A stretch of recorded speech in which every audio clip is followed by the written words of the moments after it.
Hey, what's up? This is Antonio. Welcome back to my channel. And who's ready for some fighting words? In this video, I want to do a fight recap for Devin Haney versus Regis Prograis. Really quick, if you like the videos, please take the time, subscribe to the channel. One click, subscribe, one click to show some support with that thumbs up. Let's jump into this. First thing, listen, the first thing in this fight that you notice, the speed level.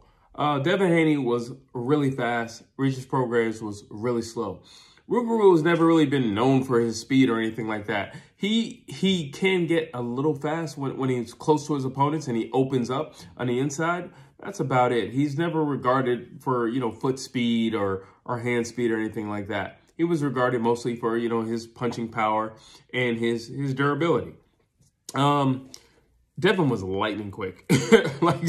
like Devin was lightning quick. Like with his hands, with his feet, he was just lightning quick. And with his thinking, he was outthinking Regis Prograis. Regis Prograis was frustrated in every way possible. He was frustrated that he was getting punched and he couldn't punch back. He was frustrated that he couldn't catch Devin Haney. He was frustrated that Devin Haney was just outthinking him. Like in every way, every facet that you could be frustrated, Regis Prograis was frustrated. Regis was being his classic self, even early on in the fight. You already know what you're facing when you're facing Devin Haney. You're facing a classic boxer. Why in the world are you being so... why are you dragging your feet, basically? He wasn't throwing anything, and he was just stalking. Listen, here's the thing about stalking. Canelo knows how to properly stalk. Triple G knows how to properly stalk. If you're going to stalk somebody, but Arthur Prograis knows how to properly stalk. If you're going to stalk somebody, know how to do it. If you're going to stalk someone, you cut off the ring. All right? You don't just follow them like a puppy. You cut off the ring. That's how you stalk people. And Regis Prograis was just following Devin Haney. And he was basically like a little puppet on a string. And Devin Haney was like, all right, I want you to go over here. And we just be like, okay, I want you to go over here. Okay. And he would just follow him. And he would make him pay everywhere he went. Like, literally, would make him pay. So Devin Haney is throwing 3, 4, sometimes 5 punches at a time, while you got Regis Prograis throwing 1 punch. I get it, you hit hard, but you are not some one-punch knockout artist where you just flatline people. So why are you throwing 1 punch? Then you said you had a game plan this whole promotion. You said you wanted to work on your boxing this whole promotion. Well, if you want to work on your boxing 101 is throwing the jab. Where was your jab? Where was your jab? Boxing 101, since you're a heavy hitter, cutting off the ring, using the jab so that you can come in once you cut off the ring. I didn't see none of that. So I don't understand where all this boxing talk was coming from, during the promotion. I thought it was great. I mean, I enjoyed it. But at the same time, I didn't see any of it. Like, here's the thing. When people get pressured, they typically go back to what they do best. So you can practice this for 10 weeks. But the minute the pressure is on or it increases significantly, you will resort back to what you do best. No matter what. No matter what. You'll resort back to what you do best. I guarantee it. And Regis Prograis just proved my theory on that. And I don't think it's my theory. I think it's an overall thing. You're just going to resort back to what you do best. And he just went back to, I'm just going to walk him down. I'm going to try to pick a fight with him. No, you're not, because you got to catch him first. Let's see. I feel like Regis Prograis thought they'd at some point would just get locked up and there would be like an inward battle. Now, where he got that from, don't know.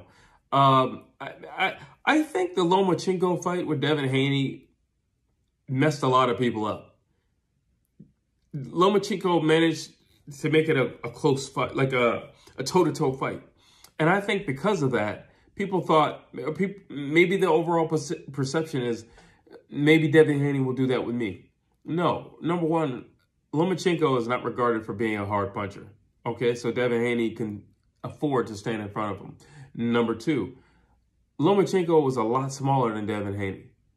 Number three, Lomachenko is at the end of his career. Devin Haney is still at the start of his career. There's a difference. Why would he treat Regis Prograis, Devin Haney, like Vasily Lomachenko and stand in front of him. He's not going to do that. Classic Devin Haney. I'm going to move, I'm going to hit you, and I'm going to move again. And if you take one step forward, I'm going to move again. And it's going to be frustrating the whole entire night because I've got cardio and I can do this all night long. Let's see. Someone has to listen. In order for the game plan to work, where you fight in the inside, a few things have to happen. One, maybe you're throwing the game plan out. Maybe you're saying, you know what, this isn't working. I'm throwing a game plan out. I'm going for broke. Or maybe I'm so deep into this fight, I can't win any other way. I seriously doubt I'm going to get a knockout. Therefore, I'm going for broke. But in order for you to go for broke and in order for you to get this close toe-to-toe battle, it takes both of you to commit to the toe-to-toe battle. If only you are committed to the toe-to-toe battle and you are the one on the receiving end of all the punches, why in the world do I have to do it? I don't have to do anything. If I'm being successful at what I'm doing, I'm not going to commit to the toe-to-toe battle. It's a choice. I'm choosing not to engage. I'm choosing to fight at distance. I'm choosing to hit and not get hit. You know, the definition of boxing, basically. Regis was flat-footed, and I mentioned that. And it's not that, this is anything new, but he was really flat-footed. Like, here's the thing. You may not have the best legs in the world or maybe just the best footwork in the world, but when you're fighting somebody who is a master at it, the levels show exponentially. Like, there were points in that fight I was like, man, like, he don't deserve to be in there. And he got the belt and he don't deserve to be in there. Like, it just looked bad. It looked bad for him. That uppercut from Devin Haney, that uppercut was just, and he was popping it from everywhere, from here, from there. He would switch angles. He would just come up front with it. Like, and we just didn't, and he was switching hands with it. He was switching the lead hand with it, and Regis did not have an answer for that uppercut. Devin was just amazing. I think he was amazing in his mixing up of his arsenal. I think he was amazing in his footwork. I think he was amazing in his distance, how he was managing the distance between him and Regis Prograis. And, he was so calm. He was never breathing heavy in the fight. Just so calm. Devin is strong at 140. All that, he don't hit hard and all that. Listen, it's the same thing like Floyd Mayweather. Oh, he doesn't hit hard.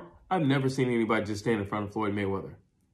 He may not hit hard, but you don't see people just stand in front of him. Like, you just don't see people stand in front of him. He may not hit hard. In other words, the threat of being knocked out is no longer there. But it doesn't mean he can't stun you. It doesn't mean he can't get your attention. And it doesn't mean if he accumulates enough of these in a round that they won't buzz you to a point where he could take you out. That's Devin Haney. 140, he's strong. Devin Haney, he looks healthy at 140. And he's going to be, in my personal opinion, more of a threat at 140 than he was at 135. Let's see. Devin Haney's distance control was just masterful. It was just beautiful boxing. And Regis Prograis couldn't back him. Like, he couldn't control him. He couldn't control him, and he couldn't contain him. He couldn't corner him. He couldn't do anything with him. And his distance control was literally masterful. And I'm talking like a Floyd Mayweather type performance in terms of distance. Masterful. You got to give it to him. Devin did whatever he wanted. I mean, like, literally, whatever he wanted, when he wanted. And it just got to the point where you could see the confidence and self-belief in Regis Prograis seeping out of him round after round after round.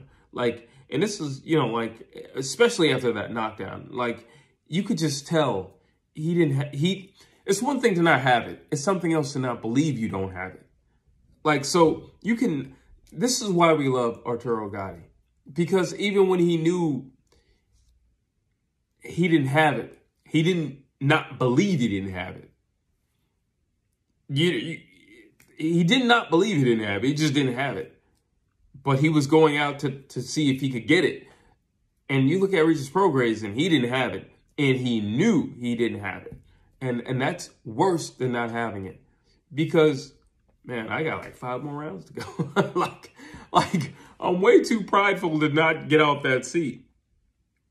But I can offer nothing once I get off the seat. It's a weird place to be in. It's a weird place to be in. You know, I've sparred bigger guys, and you realize, wow, there's a difference in power. Like, you know, there's a difference in power. So it's just like, I'm way too prideful to not get off this seat. But once I get off the seat, there's literally nothing I can do. And I'm just here. I'm just here to be picked off. Literally, I'm here to be picked off. And it's a hard feeling to swallow, to know I'm at the mercy of this person right here. And let me be clear. Devin Haney at any given time, especially after round like 6, could have turned it up like a few notches. But it's like, you know what? I'm going to keep doing what I'm doing, stay composed, and continue to win at an extremely safe level and still look entertaining and embarrass you. You know, Regis' team was saying all night, step to the right, step to the right. What do you think is going to happen if you step to the right? I get the thought behind step to the right. In other words, you know, if you're trying to cut the guy off, you need to step to the right. So I understand that part. But if they were watching the same fight that I was watching, then you knew there comes a point, especially if you've been in the ring and you've been around the sport long enough, there just comes a point when you realize this guy is better than this guy. And there's nothing this guy can do about it to level up to this guy. You know, it's reminiscent of Terrence Bud Crawford and Earl Spence. You know, it was evident by round 2. This ain't going to go too well for Earl. And there's nothing he's going to be able to do about it to change it around. Like, there's nothing he's going to be able to do about it. The only thing I can credit Earl that I can't give Regis Prograis is Earl tried to step on the gas. Regis didn't even step on the gas. He just got complacent with the beating. He just got complacent with the beating. And a beating it was. A beating it was. So, let's see. I don't want to even go into that. I think this fight was a perfect example of flow state. Devin was completely, totally into the flow. You know, this was the Matrix for real. He was completely, totally into the flow. He saw everything coming. And it was almost like an, you know, a beautiful dance that was choreographed. It was just a dance of violence, but it was a beautiful dance that was choreographed. And there's no way it could have played out any better for Devin Haney, to be honest with you. I mean, it was just beautiful masterclass boxing. Like, if you wanted to teach people what boxing is, you can replay this fight and say, this is what you do. And that is what you don't do. But this is what you do. It was beautiful. It was absolutely beautiful. Like, my hat's off to Devin Haney. Devin Haney is going to have one of those careers where it's just a plethora of names on his resume. You can say whatever you want. He don't hit hard, or he's not getting knockouts. No, but he's shutting guys down completely is what he's doing. He's shutting them down. And he's calling out guys that people don't call out. He wants the big names. There are a lot of guys who'll say, oh, I want to fight this guy. I want to fight that guy. But we don't see the fights happen. You know, like, we don't see the fights happen. Devin Haney is the complete and total opposite of that. He's very young. What is he, 24, 25? He hasn't even begun to scratch the surface of how great he can be in the ring. And he's already calling out top guys. He's been calling out top guys for about 2-3 years consistently. When it's all said and done, Devin Haney is going to leave a mark in the sport of boxing. When it's all said and done. And he's already on that track. He's already got names under his belt. Lomachenko alone, that's, what are you going to say? He's got that name under his belt. Whether you like it or not, he's got that name under his belt. Everywhere he goes, he gets gold. And he's showing that he's an extremely high-class caliber type of fight. And he's no easy win. He's no easy win. A lot of people were tweeting, "Oh, I want to fight him next. I want to fight him next." Ryan Garcia saying he wants to fight him next. That would be fun. They have a long history of, you know, in the amateur days. I believe they fought 6 times in total, and I believe they both had 3 wins on the other. So that would be fun. Do I think that Ryan Garcia could touch Devin Haney right now at 140 pounds? Absolutely not. Do I think that he's fast enough to clip him with something? It's a possibility, but Devin Haney is strong at 140. And now I question what it's going to take to get him off his feet or to put him down at 140. Devin Haney looked good, and I have nothing but, you know, positive things to say about him. And he gets a lot of flack from people, but you could hear the cheers as he was just showing this masterful performance against Regis Prograis. Everybody, you have to respect when you're looking at something great in front of you. And Devin Haney showed that. Kudos to you. You did your thing. That's basically it for this fight recap. Tell me what you think. Drop your thoughts down below.